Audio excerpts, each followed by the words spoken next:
no longer need to buy gear. Gear is no longer an issue. Hey, Gear Geeks! Yes, I had a list of equipment that I wanted to buy, and it's now completely checked off. So that means, right, I don't need to buy any gear. I'm done forever. Yeah, that's funny. So let me show you the last piece of gear that I wanted to purchase. I still have a list of gear,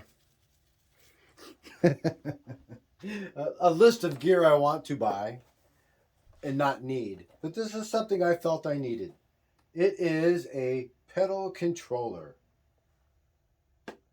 Pedal controller. This is by a company called Mooer, Mooer.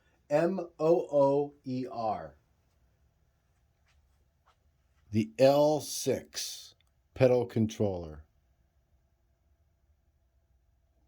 Huh. Came with this big dent in the box. It's really small. But it's programmable with 6 loops.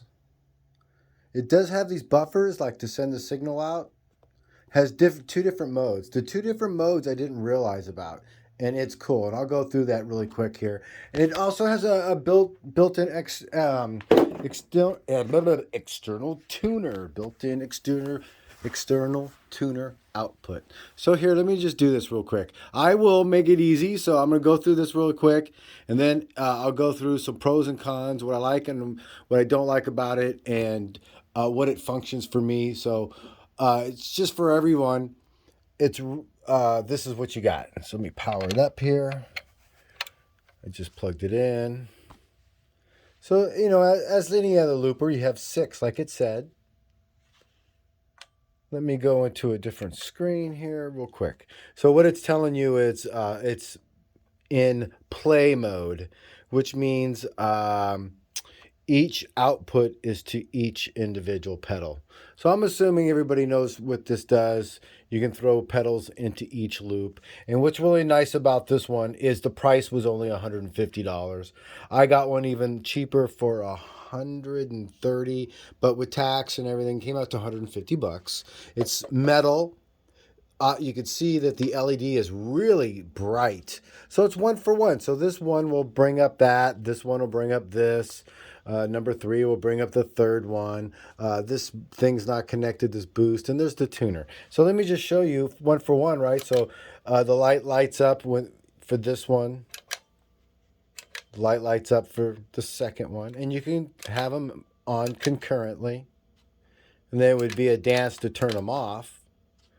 Right? So if you had all of them on, and then you wanted to go to just one, you would have to do this. So play mode is not good. That's what you have when you have a regular pedal board. You got to hit each individual one. So what I'm trying to do is not do that anymore. So with this one, you got a little button here to go from play mode.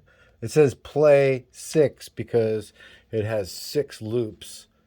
So with this, you can edit and then save your edit. We're going to go, this kind of like allows you to shuffle backwards and forward between live and play mode.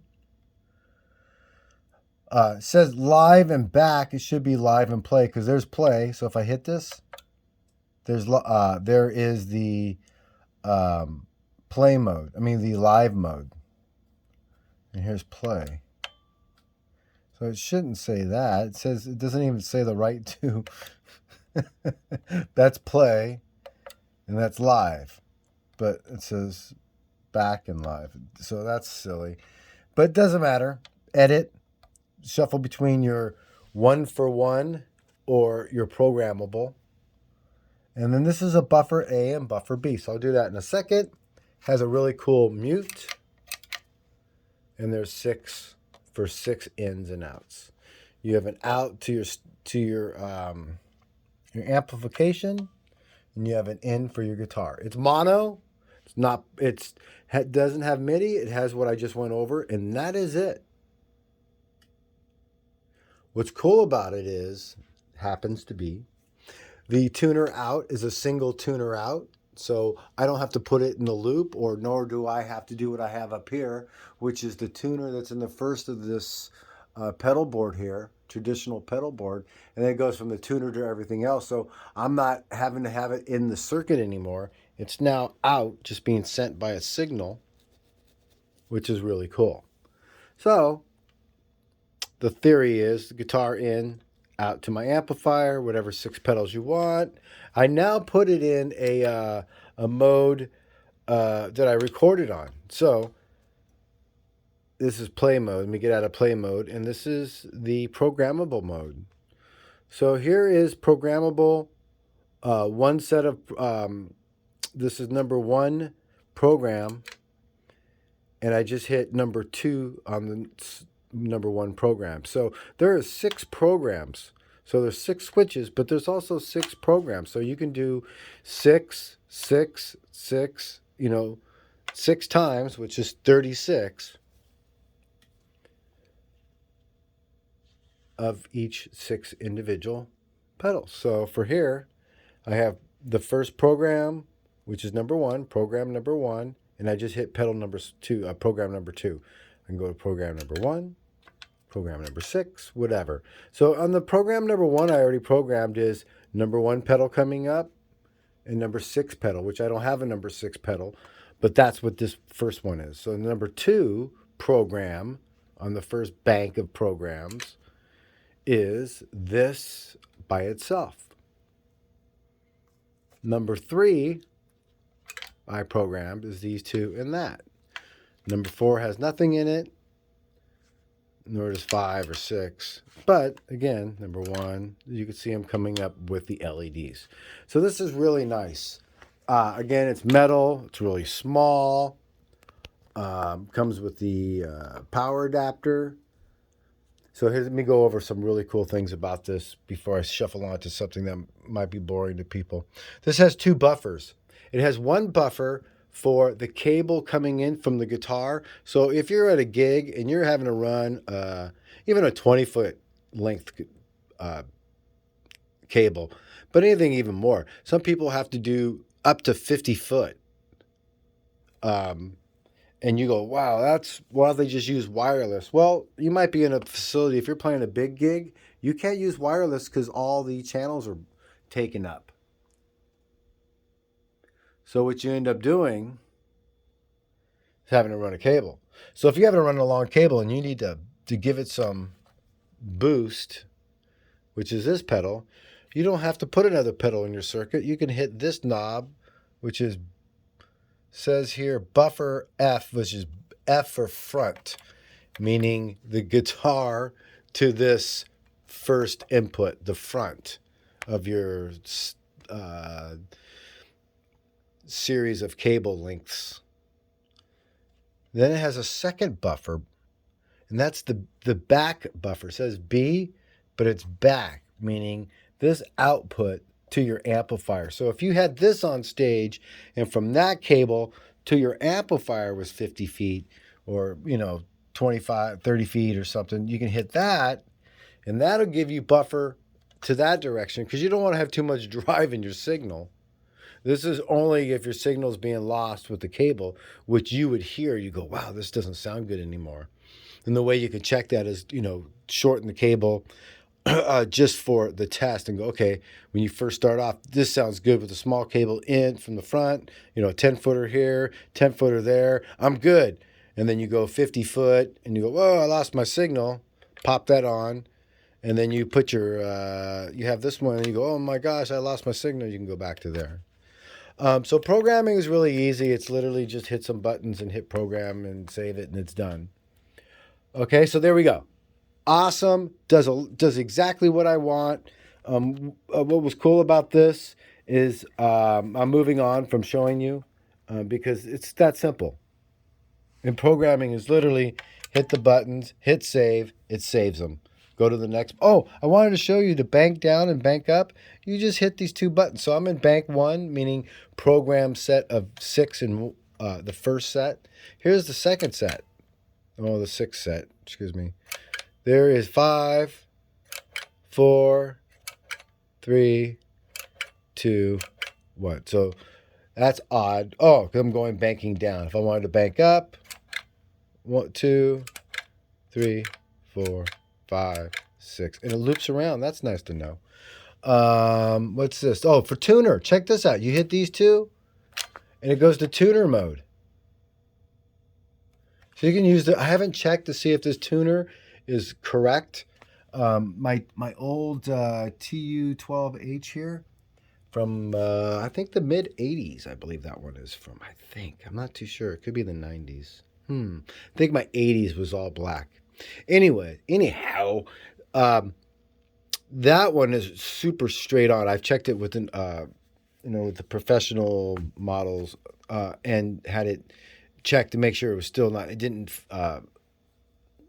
drift, which electronic stuff can drift. So anyways, then I could pull it. I wanted to check and see if the tuner is correct, but I'm just too anxious to do this video and get it out of the way. There is reviews that this thing breaks down. I've only had it for a couple days, and I've been extensively using it and seeing how well it used. It's so far is fine, but that doesn't mean longevity. So I showed you all the buttons and how everything works. The lighting on these things could be seen in any concert. Here's the box. See how small the box is? The box is really small. So the U.S. mailed that to me. It wasn't even didn't need to be anything else. So here's the switches. I just wanted to go over how loud those switches are. They're really nice, I feel, and they feel good. The buttons feel good. The inputs feel good. And the reason why I say that, so this is a very inexpensive, not cheap, a very inexpensive switch. And I'm going to go to an expensive switch because you heard that. And there's no doubt in probably anybody's mind the expense of the Kemper from Germany and their Germanian building. So there you go. That is kind of noisy. And it has a spring echo where this one doesn't. Well, a little bit. That one, the Kemper just reverberates more. It's got more of a more body to it with really no electronics. It's just a big body, so it echoes a little bit. So there's that. I wanted to get that because there's reviews that the switches make a lot of noise on this thing, but it's the same as anything very expensive. And then, so the whole idea for me is, because I like to have really geek it out and make things. So here's my, so I'm moving on from that. I showed you what I like about it. Let me show you some dislikes. What I dislike about this unit is, well, it's mono. It's not stereo. The Boss makes a unit that is, this is 6. It has 5, and it is mono, but it has more programmability, and it has also MIDI. So everything programmable. It's awesome. The way it plays back is but for 5 of them instead of 6, it is $500 plus tax. So that's $550 for me in California. And they have an 8 model one, Boss does, and it's $800, so almost $900. It is stereo, and I think it has 2 inputs. So you can have 2 guitars on standby, like my amp switcher does. And super programmable with all the little bells and whistles. The Boss is really, if you have extra money to burn. But for me, I didn't need all that. I really, so the other thing about this happens to be, one isn't really this one. One happens to be way over here. So when I turn this one on, it actually is that one over there. So that's, and then the 2 I have over here. So that's kind of goofy. So that's another thing I kind of don't like about it. But the price on that and what you get out of it so far is awesome. So here's my foot pedal. And I'm really into being able to like move around and have movability. So there's a tire, and this whole thing moves around within the studio. So for the sake of this video, I just put another foot pedal assembly here. I'm stagnant so you can see that. But basically what I'm going to end up doing is pulling all these little tiny jumpers. Look, my tuner don't have to be here no more. So right now I have 1, 2, 3, 4, 5, 6 right there. And that it doesn't even have a chorus. That just has your compressor, overdrive, another overdrive, 1 delay, flanger, and your hush pedal, any kind of thing to shut up the noise that you have going on with your amplifiers. Oh, that is an amp switcher. So what I'll do is I'll leave this on this pedal board. This pedal board goes on the ground, does whatever you want. But for now, I can never have to put this on the ground. It can stay like this, so I could do on the fly hand movements and then just touch this pedal and have it go. So now it's just about how far I want those cables, because now the downside is, depending on how far I go from this pedal box to my foot pedal. So if I'm playing on a stage, how far do I want that away? And depending how far it is, the signal digresses. So if you have six across, that's 12 cables, right? 2 for every pedal, and they're 10 foot long. That's 20 feet. 6 pedals, that's 120 feet. So now you got a lot, and then you're putting the buffer in, which is awesome. You can, on this again, this pedal board, you don't have to have any kind of boost, because you just negated that by having your cool foot pedal, which at that price right now, the boost takes a little bit of that cost away. Back to the pedal board. So now I have to decide how long I want those cables, because right now they're just in between. And even with these small cables, I'm going straight from my amp switcher to an amp, which is very small in this place, and then going out, I use a 20-foot cable into here. Even with that, with all that going through, all supposedly true bypass, which it is, but it's still, there is signal degradation, signal loss. I do feel it, and I'm like, I don't want to push the amp because the tone is being pushed artificially. So then you got a little boost pedal. So I'm trying to negate that. The other thing I was getting rid of it because of happens to be, obviously dancing, you can't hit 3 or 4 pedals. And I like to have the hush pedal in when you're doing high gain, and then when you go to something soft, the hush pedal has to go away. Maybe even the compressor goes away. You put some little delay in there. So what I'm saying with this, if I could, I would like to have like a reverb too, so you have a reverb and a delay, or a distortion and a overdrive. So there's various pedals you can go, but what I'm going to do is just program them each for here. So if I want to change out an overdrive, it'll be 6 all the time is the overdrive I change out. So I'll do a bunch of programming, and then just, this will be, like I said, be the overdrives. This will be the distortions. This could be the choruses. This could be the reverbs and the delays, and the hush pedal at the end. So, or I could even put the hush pedal at the front and not even use that. But then again, I'm pushing on another pedal. So I don't know. I don't really use too many pedals, but when I do, I end up having to do a little dance that'll negate it. And I hate to pay $800 for the few times that I need to do that. Tuner out's really awesome, gets it out of the circuit here. But again, one of the things I was having a problem with is noise. And these are only real small cables. They just jump. But I would have noise every once in a while, and then have to decide where the noise is coming from. You move it around, you find a little noise. I've troubleshooted one side, still had the noise. Then troubleshooted the other side, put these cables back, had the noise, so I ended up throwing all the cables away, put new cables, so it's, I don't know, $80 later, or yeah, close to $80, $70, $75 later. And I'm like, okay, well, two times of doing that is buying this. So I have to decide how far from the foot pedal I want to go to here. I'm hopefully 6 feet. That won't take me too far in the studio, but then if I'm playing out, do I want to go 10 feet, or do I want to have the pedal board? Probably just have the pedal board near me so I can do adjustments and have this thing right up front on the floor. But, so there we go. I think I hit all the things about that. It's a long video, but this is really cool. Really cool. Okay, Gear Geeks, this is my last piece of gear that I needed to buy. I never have to buy a piece of gear again. Isn't that freaking amazing? And yeah, I'll eat those words. Something will come up. I literally don't have anything else I really want to buy or feel I need to buy. So now it's just wants. I have 3 steel acoustics and a nylon I want to... No, 2 steel acoustics and a nylon I want to buy. I've been going through my album collection. So that's it. There we go, Gear Geeks. That is the last piece of equipment I never have to buy.